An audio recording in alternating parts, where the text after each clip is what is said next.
I'm State Senator Lou Gentile from the 30th Senate District. Welcome to Ohio in Focus.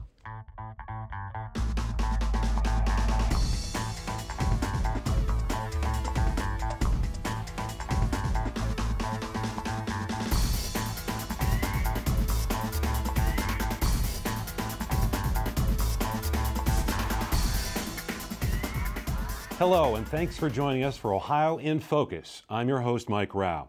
Today, we're joined by State Senator Lou Gentile, the newest member of the Senate Democratic Caucus.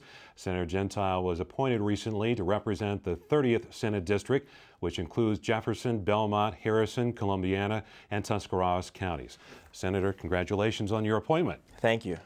Let's talk a little bit about your background, where you grew up, where you went to school, your family.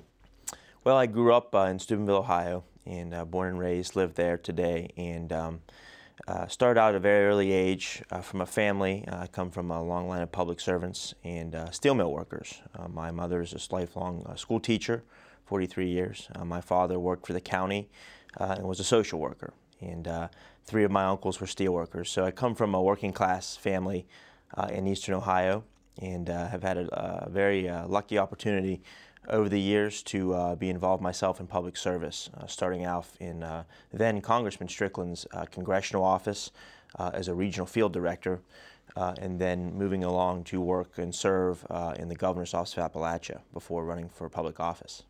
You mentioned the governor's office of Appalachia, which you were the assistant director there. How does that experience that you gained from that translate now to your job as a state senator? Well, I've had the opportunity over the last several years to work with all 32 counties in Appalachia, Ohio, work with those in the private sector and the public sector, elected officials, traveling throughout that region, learning the challenges and opportunities that we face in that part of Ohio.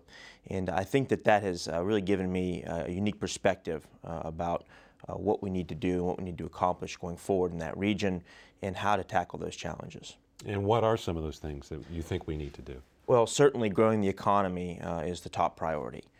Trying to work collectively with those in the public and private sector to capitalize on our existing resources.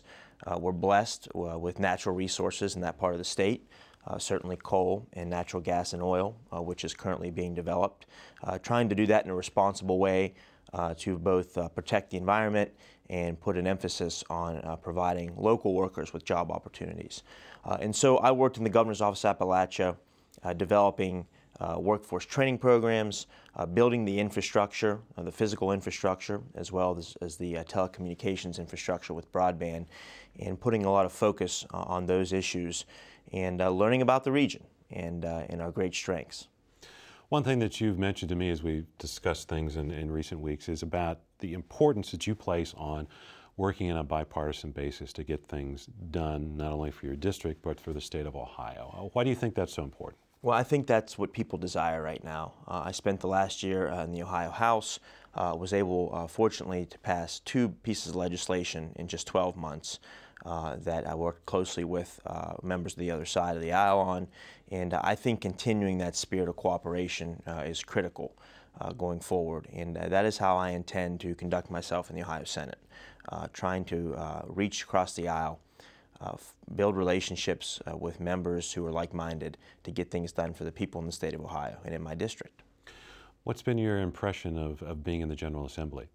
Well, we certainly have had a lot of challenges this year with respect to the budget, several other issues that we've tried to tackle, and of course we can't always agree on every issue. That certainly is a challenge. However, I think that the spirit and willingness to cooperate and try to get things done for the betterment of the state is what I think most people that come to the General Assembly want to accomplish. And certainly my top priority and focus will be on improving our economy and helping move our region and our state forward. And if it requires me to work in a bipartisan manner, then I intend to do so. You mentioned priority, and I wanted to discuss, what are your priorities for 2012? You mentioned the economy. Could you expand on that a little bit and also touch on some of your other priorities? Well, everywhere I go throughout the region, 30th District, when I was in the House, now being in the state Senate, the top thing I hear, the number one thing I hear from my constituents is we need to grow our economy. We need to make Appalachia, Ohio, and Eastern Ohio a place where young people want to stay and where people's families can thrive. And I've heard that loud and clear. And I have put emphasis and made my top priority to find ways to make sure that we're capitalizing on our strengths and trying to build and grow our economy. And I will be looking at an agenda going forward that will highlight those items of how we can get there. And that's working across the aisle. That's trying to help forge partnerships between the public and private sector to do that. And I'm encouraged and optimistic about the future we have in that part of the state, and I want to be part of the solution. Okay. Well, welcome to the Senate. Thank you very much. All right, thanks for joining us. Well, you can contact Senator Gentile at 614-466-6508 or email him at sd30@senate.state.oh.us. And you can also follow the latest news on the Ohio Senate Democratic Caucus on Facebook. I'm Mike Rao. Thanks for watching Ohio in Focus.